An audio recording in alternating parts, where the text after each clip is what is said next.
Hey guys, Steve Dempster, not Dempster Guitar Studio anymore. It's been rebranded to Guitar Evolutions, and you'll be seeing and hearing more about that as the upcoming weeks hit us, as I restructure some things, particularly on these videos. So welcome from Guitar Evolutions.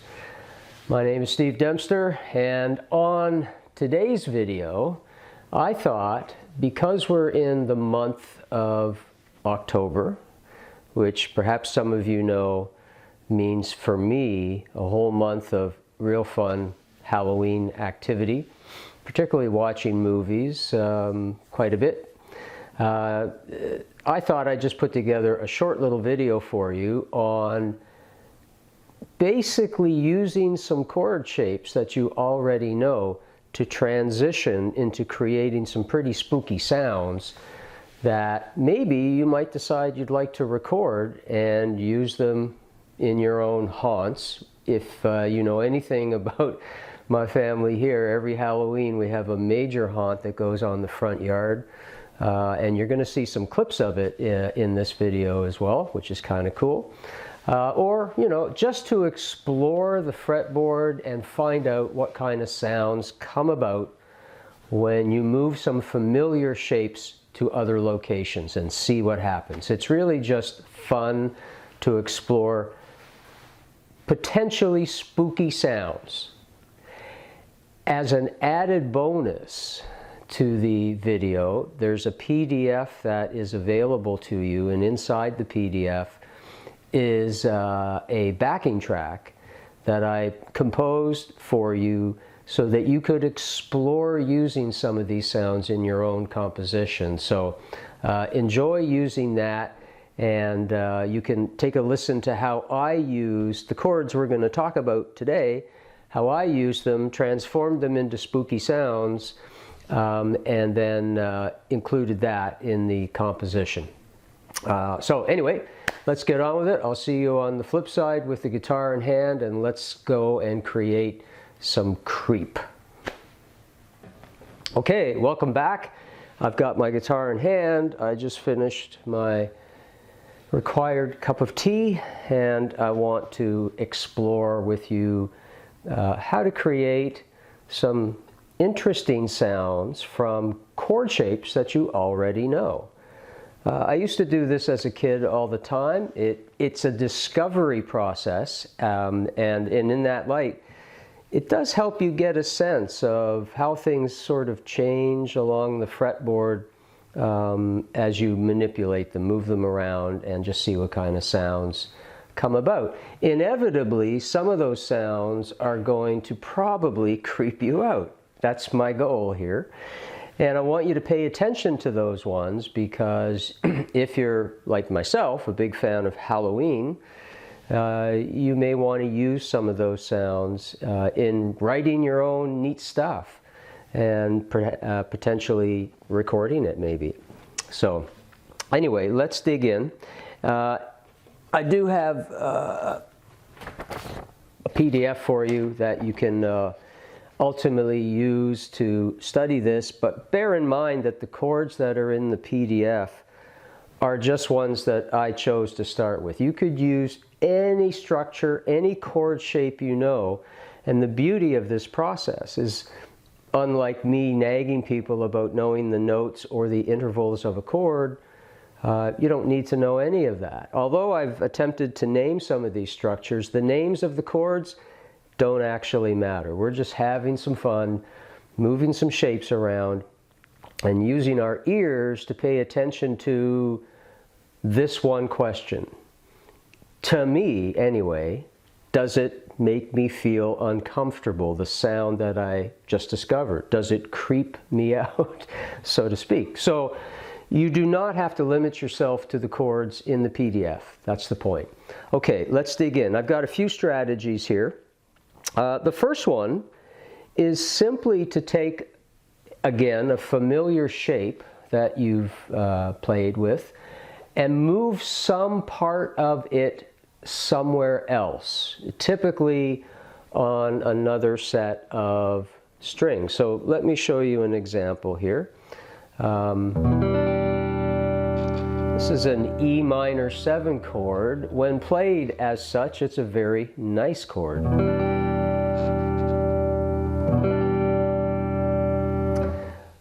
Now what I'm going to do is, and this is very random by the way, there's no planning involved here. Basically you could look at the chord and take any finger wherever it's sitting and let's say just move it to a new string or any combination of fingers and move them to a new string, but essentially maintain the same internal shape of the chord. So what I decided to do was take the two fingers that are sitting here on the 3rd fret. This is my version of E minor 7.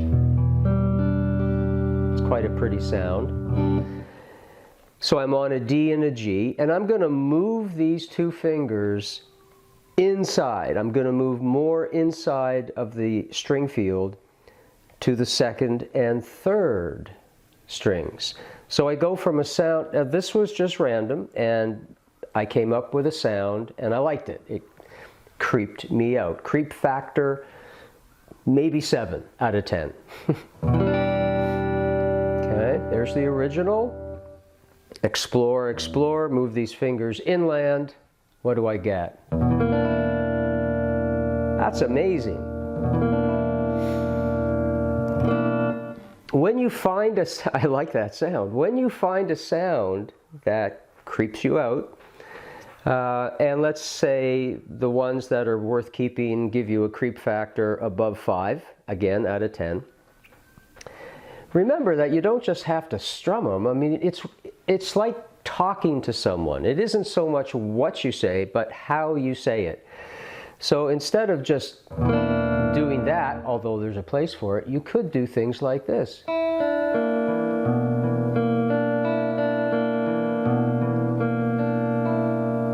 Explore. That's the whole fun part of this.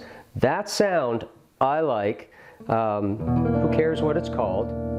It's just creepy. Now, I'm going to keep that one, and that's the one that I demonstrate in the PDF. But let's just take this and see if we can do something weirder with it. Let's take the top two fingers and move them downward a set of strings. And let's take the top two fingers on the 2nd and 3rd strings and maybe move them to the 5th and the 6th strings. Basically whatever strings are available. No idea what the thing is called, don't care. But here's the sound. That's kind of too pretty for me.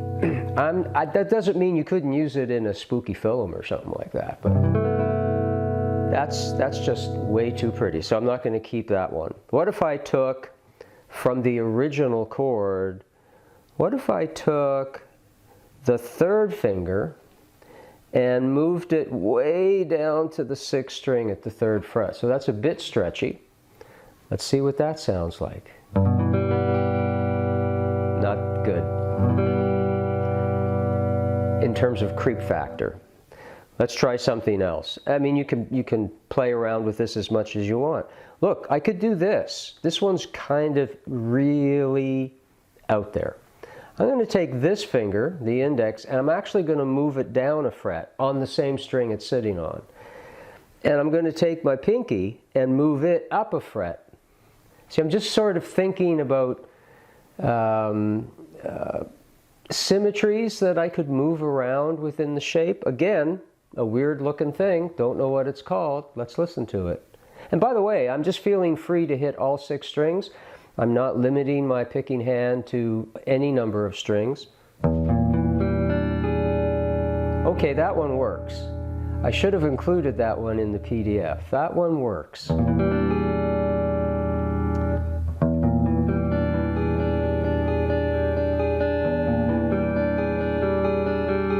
You could do a lot with that. You get the idea. E minor 7 to start with, for the purpose of perhaps working with the backing track. Remember, you can create your own chords. You do not need to use the ones that I use, but for the purpose of the backing track, what I did is I took fingers 3 and 4, and just move them inside the chord a little bit. That's the one that I chose. So that's basically, again, just taking a shape and moving some portion of it somewhere else, and in most cases keeping the main shape intact, although I demonstrated a little bit of a violation when I separated those fingers out. But you can see where the evolution of it comes from. Cool. Creep factor 7 for me. On this chord, not E minor 7. That has a very mysterious sound. Cool. Okay, second. This time we're going to work with C major, very familiar chord, and a very common strategy. And if you recall, in this particular voicing, while you have 3 fingers that are holding strings down, there are 2 strings in that chord. Yes, or 3 if you hit the 6th string, which normally you don't want to hit, but for the sake of Halloween, we'll allow ourselves to hit it. Then there are 3 open strings in that structure. And we're not going to touch them. We're just going to leave them the way they are, but we will take the parts that are fretted and move the whole thing either up or down 1 fret. So I'm going to go up and see what I get. So I take this shape, move it up 1 fret. It's like a parallel universe going on now. Just 1 fret beside me is a whole new me in another universe. Anyway, we won't get into multiple universes. Let's listen to that. See? I like that sound. Here's the C chord, by the way. Very pleasant. And then you just sidestep by 1 fret, and you get, in any other context, you might say, ooh, that's an ugly chord. But in the context of Halloween and spooky and dissonance, which in music refers to those moments where the sounds that you hear kind of rub against each other and they just make you shiver a wee bit. They're not the pretty sounds. This is a dissonant sound, I would argue, for most people. But when used well,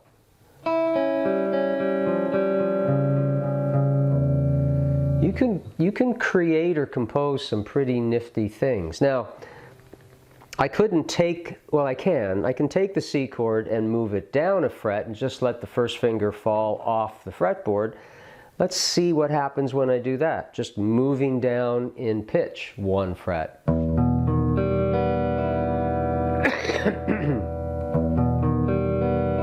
That one works as well. So if you come across a sound that really works for you, that makes you feel creeped out, in your own code, maybe just write it down on a piece of paper so you don't forget these ones, so that you can put them together. That's the real fun part, putting them together in some kind of an arrangement to come up with your own spooky piece of music. Okay? Let's try moving the C chord. I know ahead of time, just from having done it, that if I go to the 3rd fret, it's going to sound quite nice. A lot of people use that one. But what if I moved it up to the 4th fret? What do I get there? See, I like that. There's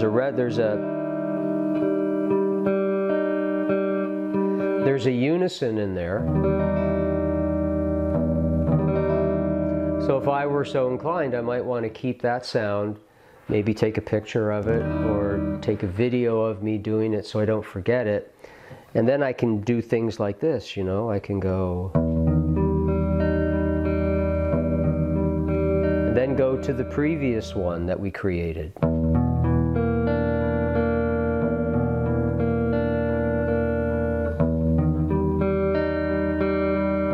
See what's happening. So all I'm doing there between the 2 chords is picking each chord as an arpeggio, which gives it some kind of a unifying factor. That's important. You don't just want to plop these chords in and not create some sense of continuity between them. The best way to do that is often to play through them in a similar way, so that to the ear they kind of sound unified. So in that particular strategy, you could take any chord you know. Aside from bar chords, let's leave them out of the picture for the time being. Just open string chords anywhere that you know them, your standard open chords, and start moving these suckers around somewhere. So in this case, we're just moving it either up 1 fret or down 1 fret. Cool. Let's go to strategy number 3. In strategy 3, what I'm going to start working with is our good old friend, the D major chord. Similar to strategy 1, which I used, where I used a portion of the chord and moved it around somewhere, for the most part, that was the strategy. In this one, I'm going to take the whole structure and move it somewhere else. And literally, you could move it anywhere you want to, and you have to explore the sound that you get and then make your judgment. If it gives you, again, a creep factor above 5 in your mind, keep it. Keep a record of it, because that becomes a compositional harmonic device, chordal device for you to work on. That's a good thing. Cool. I'm just checking the time here to make sure we're on track. Good. Okay, so we start with D. I'm going to take the whole thing, simply just move the whole thing inland on strings 2, 3, and 4. And although, you know, the D chord that I played originally, I often do include the 5th string with it. It sounds quite nice. Of course, don't hit the 6th string when you're playing the D chord. It will sound not nice. Don't want that. But when I move this thing inland, I hope you can see it okay on the fretboard here. One day I'll have 2 cameras and I will have close-ups for you. See? That sounds good. Again, it has a bit of an air of mystery about it. Something's off is the bottom line. It's just not, it's not as pretty as that. Again, I don't care what the name is, and of course I could continue doing this. I could take the same shape, move it to the next lower set of strings. What do I get now? That one's okay. That's kind of sitting at 5 for me. It's not... That would be a very usable chord in anything, but less so in a bit of a spooky environment. And I'm going to move the whole thing down to the final set of strings and see what I get there. No, it's too pretty. I'm not going to even bother with that one. I could do lots of things. I could take the shape, move it down a set of strings, and then maybe move it up 1 fret. Like, use 2 strategies instead of just 1. What do I get now? Maybe, but no. Let's move it here. No, don't. That's too pretty.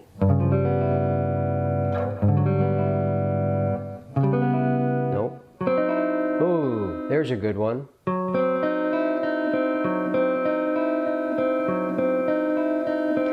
Now, this is going to date me a bit, but that particular sound, again, this is just random. I'm doing this live on the spot. This was not planned. That sound, for some reason, as soon as I heard it, the imagery of a show that was called Night Gallery, either back in the early 60s or early 70s, I think it was early 70s, whether it's the right melody that was used in the tune, the essence of the tune for that show called Night Gallery, if you know about it, you know what it's about, obviously. I loved it. had that same kind of flavor to it. So it just popped into my head. So you might hit a sound, a spooky sound, and it might remind you of stuff. Who knows? I mean, this kind of playful exploration can open up a whole new way of thinking about creating sound. It doesn't all have to be beautiful. I like that one. I would. That's a keeper for me. That's around a 7, 7.5. So that strategy is just about taking the whole shape that you know, and if it's possible to move it onto another set of strings, maybe at the same time move it up a fret, maybe at the same time take one aspect of it and change where it's located. You could incorporate all of these strategies. I'll give you an example. If I took the D chord, I'll move it inland. That's one strategy, and I like that one. Then I'm going to take one part of it and move it somewhere else. So maybe I'll take the first finger and I'm going to put it there. That's a B flat note. You don't need to know that it's a B flat. I'm just saying this out loud to myself. It's a bit of a stretch, but it came from the D shape. Let's hear what this sounds like. I like that one too. Now let's take that thing and move it up a fret and see what happens. It'll probably sound okay. See, that's too pretty. Don't want that one. Let's go up another fret and see what happens. Yeah.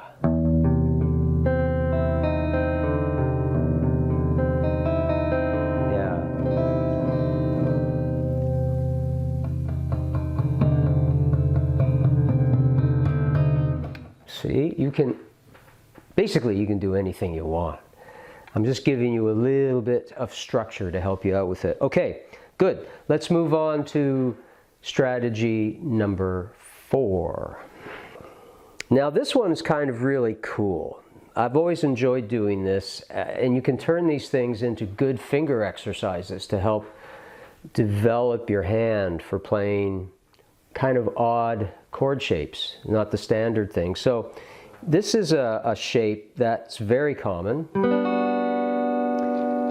and it creates what's referred to as a major 7 sound. In this case it would be G major 7. Pretty, very nice. Okay, but the point here is, again, who cares what it's called? What we're going to essentially do is take that thing and basically turn it upside down. Think of it as a geometric exercise more than anything else. So if I took that, if you watch carefully, excuse me, what happens in the hand, you'll see that I'm basically just turning it upside down. Watch this. You see that? Go from that shape to that shape. It's the same thing. Instead of the line of notes going in this direction, they're now going upward. That's it. And, you know, I don't know what the sound is before I play it, but now I'm going to play it. Let's see what it sounds like. See? Cool sound. Not pretty, right? If you played that, you know, sing that around or play it around the campfire.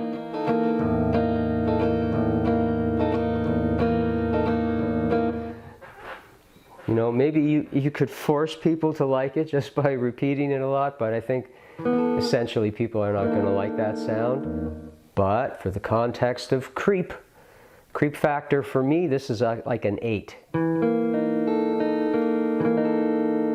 I'm going to show you what creep factor 10 is for me.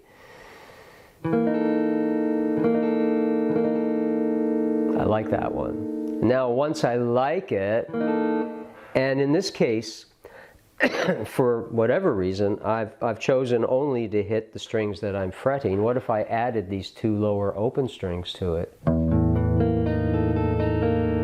It still works. It's a bit muddy, but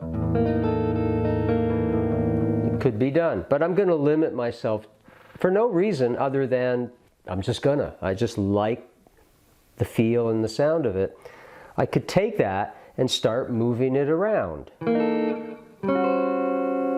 And as I do so, it's kind of like a bar chord being moved around. The essence of the bar chord sound stays intact. The pitch changes, but the essence of the chord, major, major, minor, minor, major, major, major, major, major, major. Same kind of idea. I'm just taking that structure instead, whatever it's called, and moving it somewhere. One of the best things you can do if you need an immediate sort of suspenseful sound is whatever sound you're on, that's kind of the ugly sound, the creep sound, just move it a fret below or a fret higher. Those kinds of movements tend, for some reason, to elicit a little in us. I mean, how do you think John Williams came up with this? The quintessential minor second theme for Jaws. Just 2 notes. I could do this anywhere. And as soon as I play it around the campfire, people go, oh, that's Jaws.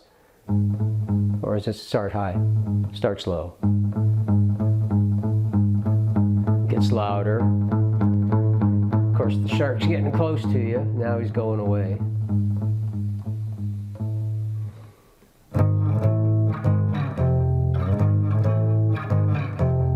See, these little minor second, these one fret movements,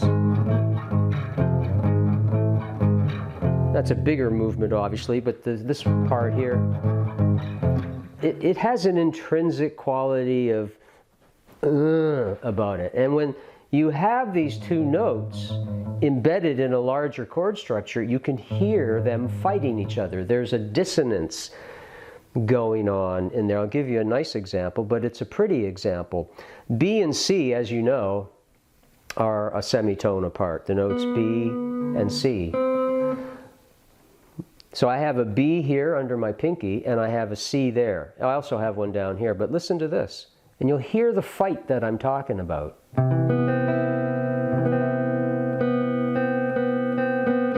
It's right there.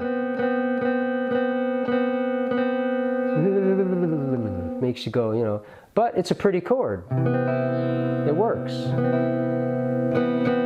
Okay, so you take that creepy shape, which is just turned upside down from the original shape, turn it upside down, move it around and find stuff.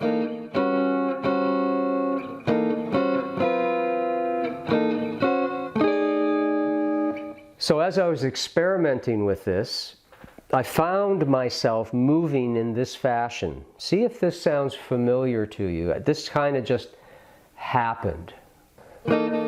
Just had to reset my camera because I was running out of time. So I was experimenting with it this way. That leap I like, just like the sound of it. And then I did this. And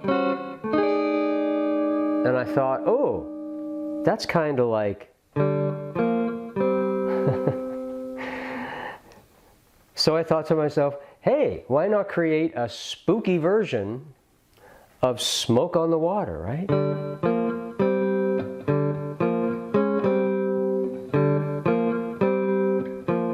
Showing you my hand, it's out of screen there.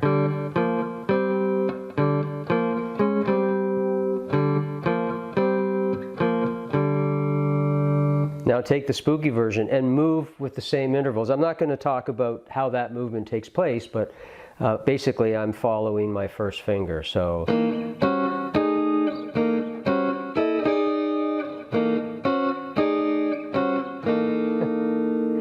now, I don't know, was I just being goofy? Yeah, probably, but I really like that sound.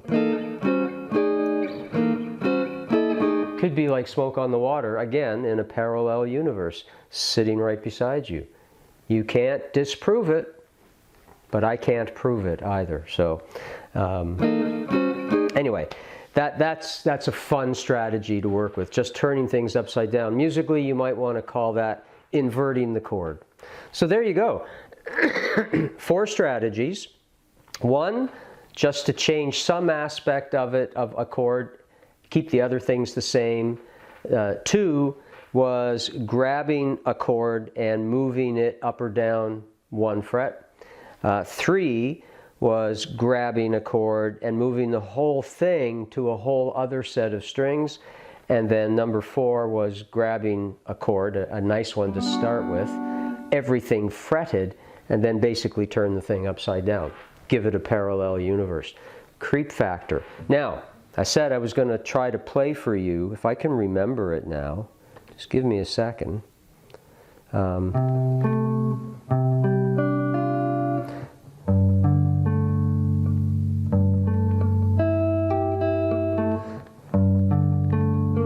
There it is there. This is, to me, one of the most haunting sounds. Very ghost-like, very ethereal. Ah, get the fingering.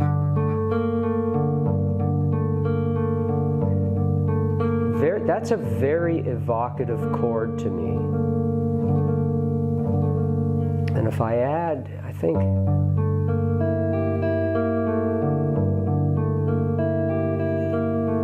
it's almost hauntingly beautiful. But what if I move that up a fret? What happens then? Let's see. It's hard to see up close here. That's too pretty. I don't like that one. Yeah.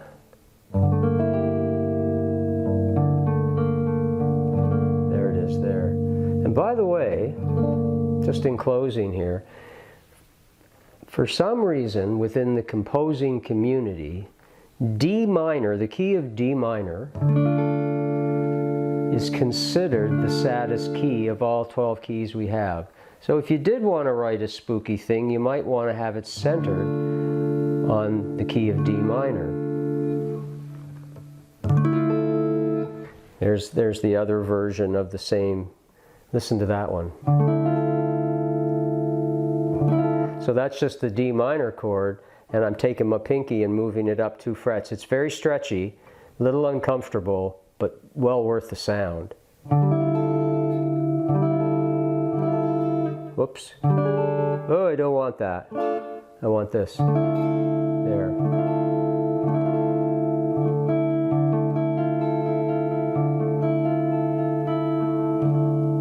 Very spooky for me. That one is a 10. It's got a mixture of a nice harmonic sound, pleasant, but these little, a little sting of going on in it.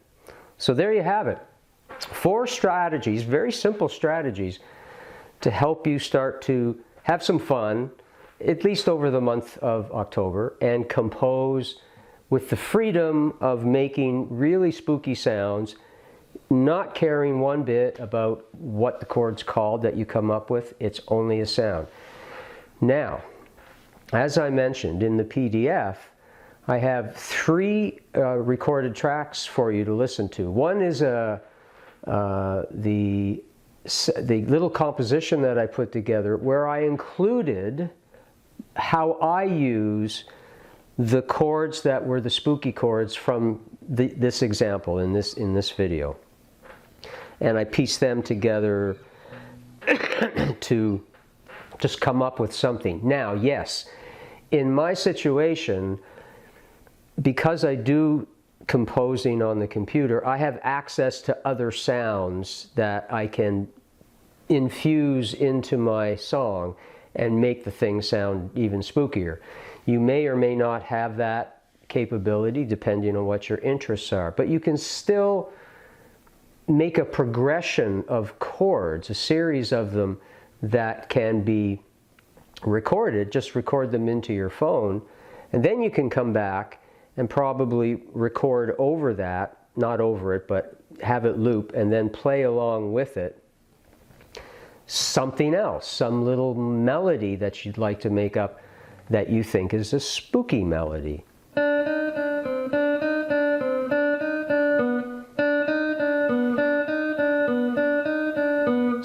And I think the important thing here is to keep the spirit of exploration in your mind. You're not trying to make something per se. I did for you.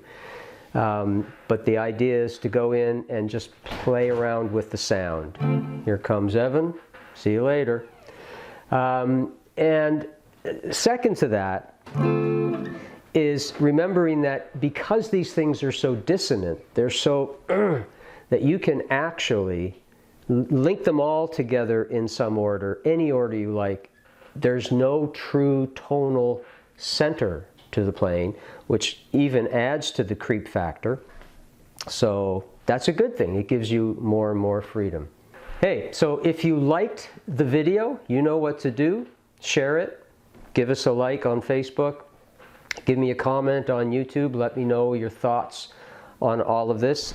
Throughout October, I'm going to be putting together a little series of these videos, all focused around the theme of Halloween, because I just love Halloween. And make sure to subscribe to the channel, hit the notification bell so that you'll be reminded when a new video comes out. And welcome to the new Guitar Evolutions. Steve Dempster, talk to you soon. Bye.